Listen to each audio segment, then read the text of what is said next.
महंगाई हो रही है इससे। कैसे हिम्मत कैसे जुटा पा रहे हैं पेट्रोल पंप तक आने अरे पैदल ही चलने की कोशिश कर रहे हैं ज़्यादा। महंगाई की मार चल रही है। 200 का तो भी डलवाऊंगा। भारत की जनता पिछले कई महीनों से पेट्रोल और डीजल में बढ़ते हुए दामों से परेशान है। ऐसे में पीएम मोदी भारत को दिवाली के दिन संबोधित करते हुए पेट्रोल पर 5 वहीं डीजल पे 10 रुपए तक सेस कम करने की घोषणा की। इसके बाद कई और राज्य सरकारों ने भी वैट कम करने की घोषणा की, जिनमें ज्यादातर बीजेपी शासित सरकार है। तो इस वीडियो में हम देखेंगे कि पेट्रोल और डीजल पे अभी कितना टैक्स लग रहा है, क्या है इंटरनेशनल मार्केट में अभी कच्चे तेल की कीमत, और साथ ही यूपीए के टाइम क्या कच्चे तेल की कीमत थी और उस टाइम पेट्रोल का प्राइस क्या था। क्रूड ऑयल यानी कच्चे तेल की बात करें तो बीते कुछ महीनों में इंटरनेशनल मार्केट में लगातार कच्चे तेल के दाम में बढ़ोतरी हो रही है। अगर मौजूदा वक्त की बात की जाए तो अभी एक बैरल लगभग $80 के मिल रहे हैं, और इसके लिए भारत की जनता को किसी शहर में 100 तो कहीं 110 तो कहीं 115 रुपए प्रति लीटर पेट्रोल के लिए देना पड़ रहा है। अगर आप बात करें साल 2012-13 की, तो उस टाइम कच्चे तेल का दाम इंटरनेशनल मार्केट में $110 प्रति बैरल हुआ करता था।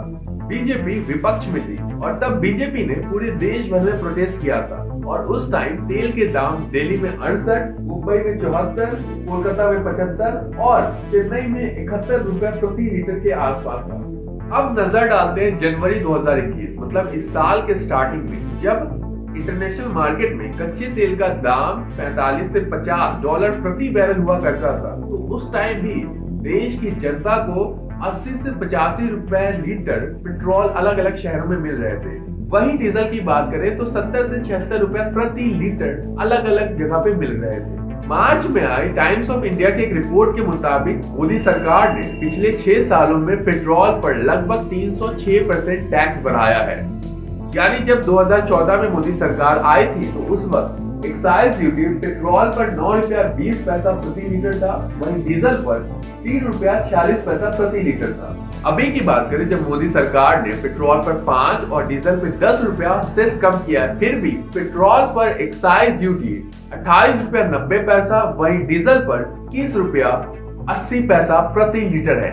इस पे सरकार की दलील ये है कि वो पेट्रोल पे इतना ज्यादा टैक्स इसलिए ले रहे हैं क्योंकि उन्होंने मुफ्त में वैक्सीन प्रदान की है पूरे देश को, साथ ही साथ मुफ्त राशन, रसोई गैस, इसके साथ ही साथ अन्य कल्याणकारी कामों में इस टैक्स के पैसे का उपयोग किया जा रहा है।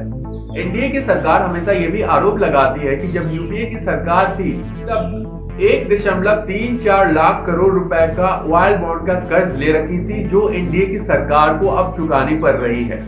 और ये बात कितनी सही है कितनी गलत, इसका अभी तक कोई ठोस प्रमाण नहीं है।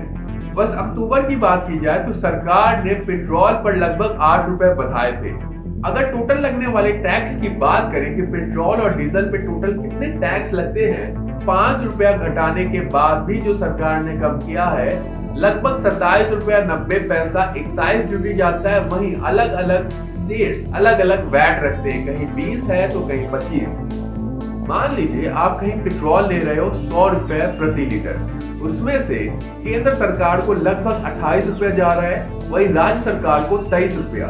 इस हिसाब से भी देखें तो आप 100 रुपए के तेल में 51 रुपया आप सिर्फ टैक्स पे कर रहे हो, यानी 50% से ज्यादा पेट्रोल पर टैक्स लग रहे हैं। तो मान लीजिए कोई आम इंसान जो महीने भर में 30 लीटर पेट्रोल भी भराता है तो 1500 के आसपास तो उसके टैक्स में ही कट जाते हैं। तो इससे अच्छा तो होता कि हम लोग वैक्सीन ही पैसे देकर लगवा लेते, कम से कम पेट्रोल पर हर बार इतना ज्यादा टैक्स तो देना नहीं पड़ता। दूसरी बात, जब यूपीए की गवर्नमेंट थी और जब बीजेपी विपक्ष में थी, तब पेट्रोल के महंगे दाम पर बीजेपी ने पूरे देश भर में प्रोटेस्ट किया था। तब कच्चे तेल का दाम इंटरनेशनल मार्केट में $110 प्रति बैरल था। मान लीजिए आज के हिसाब से $80 प्रति बैरल भी है, तब पेट्रोल के 1 लीटर के लिए हमें 100 से ज्यादा क्यों देने पड़ रहे हैं। कुछ लोगों का ऐसा भी मानना है कि बाइपोल इलेक्शन में हार के कारण केंद्र सरकार ने 5 या 10 रुपए पेट्रोल और डीजल पे कम किए हैं। उम्मीद करता हूँ आपको हमारी ये रिसर्च पसंद आई हो। अगर वीडियो पसंद आई हो तो इस वीडियो को लाइक और शेयर करें। अगर नए आए हैं तो चैनल को सब्सक्राइब करते जाएं। फिर मिलेंगे, टिल देन स्टे सेफ।